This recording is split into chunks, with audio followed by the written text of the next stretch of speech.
بسم اللہ الرحمن الرحیم۔ یہ جو ہمارے چھوٹے بچے ہوتے ہیں تو یہ شرارت بہت کرتے ہیں، تو اگر آپ پیار محبت سے ان کو سمجھائیں، بٹھا کے دیکھو اس طرح مت کرو، اس طرح مت کرو، اس سے یہ سمجھ جاتے ہیں اور وہ کام نہیں کرتے ہیں۔ لڑائی جھگڑا، غصہ، گالی، مارنا، تو بچے کی توجہ غصے اور تھپڑ کی طرف ہو جاتی ہے، اور بچہ جو ہے نا وہ الٹا خراب ہو جاتا ہے، ڈھیٹ بن جاتا ہے۔ تو اس طرح مت کریں۔ حضرت انس رضی اللہ عنہ فرماتے ہیں کہ میں نے حضرت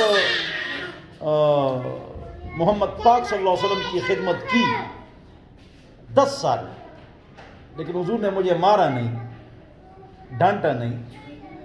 ہم میں یہ غلطیاں ہیں، تو بچوں کے ساتھ پیار محبت صبر آرام سے سمجھانا، ٹافی دے کر اگر آپ ان کو سمجھانا چاہیں، واہ واہ واہ، فوراً سمجھ جاتے ہیں، لیکن غصہ لڑائی جھگڑے سے وہ ٹھیک نہیں ہوتے۔ لہٰذا آپ حضرات اس میں سستی نہ فرمائیں۔